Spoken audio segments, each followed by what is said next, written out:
Hello दोस्तों, तो स्वागत है आपका आज की हमारी एक और नई वीडियो में।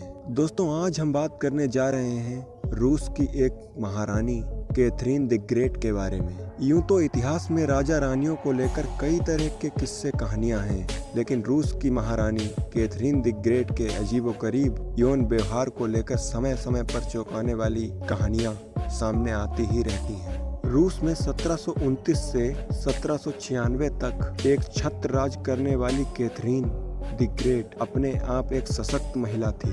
इतिहास में कैथरीन के राज चलाने की बेहतरीन क्षमता के साथ साथ उसके अजीबोगरीब यौन व्यक्तित्व को लेकर भी कई किस्से हैं। कहा जाता है कि कैथरीन ने अपने पति पीटर से संबंध खत्म करने के बाद अपने महल में सैकड़ों सेक्स गुलाम पाले थे। रानी के हर छोटे बड़े काम के लिए कुमारे जवान सेवक तत्पर रहते थे। रानी ने अपने महल में हर कमरे में इन गुलामों को तरह तरह के काम दे रखे थे। खास बात यह है कि रानी के महल में कोई सेविका नहीं थी।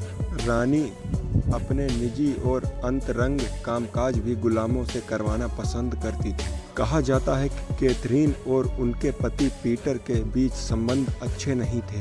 रानी की biography Catherine the Great love sex and power में इस बात का जिक्र है कि 8 साल तक दोनों में कोई संतान नहीं हुई और जनता के बीच पीटर की मर्दांगी को लेकर बातें उठने लगी। दोनों के बीच संबंध इस कदर कमजोर हुए कि बेबस पीटर अपने महल में रंगीनियों में डूब गए और कैथरीन अपने सेनापति के साथ विवाहेतर संबंधों में रम गई। इसी बीच कैथरीन ने अपने बेटे पॉल को जन्म दिया। अफवाहें उड़ी कि पीटर नामर्द थे और ये बच्चा सेनापति और कैथरीन का है। हालांकि बाद में कैथरीन ने कई प्रेमी बदले और 3 और बच्चों को जन्म दिया। नामर्दांगी पर सवाल उठे। पीटर और रानी कैथरीन के बीच कैथरीन के प्रेमियों को लेकर कई बार टकरार हुई और टकरार महल के बाहर भी सुनाई दी, लेकिन कैथरीन अपने प्रेमियों से दूरी नहीं बना पाई। म्यूजियम सीक्रेट्स .tv पर दिखाए गए हर्मिटेड स्टेट सीक्रेट नामक एपिसोड में इस बात का उल्लेख है कि रानी के महल के पास सेक्स सैलून बनवाया था।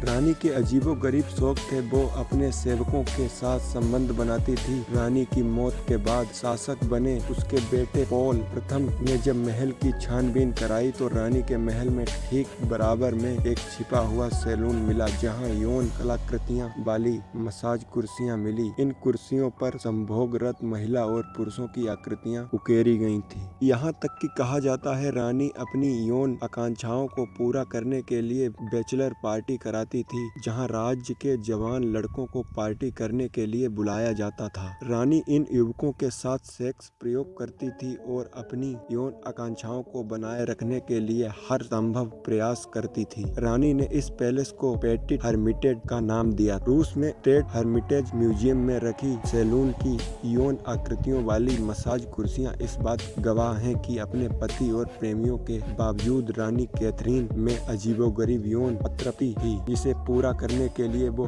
हर तरह के प्रयोग करती थी। हालांकि रानी की मौत को लेकर इतिहासकार अलग अलग राय रखते हैं। कुछ का कहना है कि रानी की मौत टॉयलेट सीट पर बैठे हुए हार्ट अटैक से हुई, जबकि कुछ इतिहासकार दावा करते हैं कि रानी घोड़े के साथ संभोग करने की कोशिश करते वक्त मारी गई थी। Catherine the Great love sex and power में भी इस बात का उल्लेख है कि रानी की मौत को लेकर रूस में घोड़े की कहानी काफी चर्चित हुई थी। हालांकि उस वक्त रूस के आधिकारिक महल के प्रवक्ता ने कहा था कि रानी की मौत अस्तबल में हार्ट अटैक के चलते हुई थी। रानी और घोड़े की बात को बल इस बात से मिलता है कि अपने शासन के चरम दौर में शहरी वर्ग में ये अफवाह उड़ी कि रानी अप्राकृतिक यौन संबंध बनाने की आदी है और वो जानवरों के साथ भी संबंध बनाती है। रानी के 100 घोड़ों के अत्याधुनिक अस्तबल और घोड़ों की सेवा के लिए सैकड़ों सेवकों की उपस्थिति भी इस ओर इशारा करती है कि रानी को घोड़ों के कुछ अलग तरह का लगाव था। तो दोस्तों, कैसा लगा आपको हमारा आज का ये वीडियो? अगर पसंद आया हो तो प्लीज इसे लाइक करें और चैनल को सब्सक्राइब जरूर करें।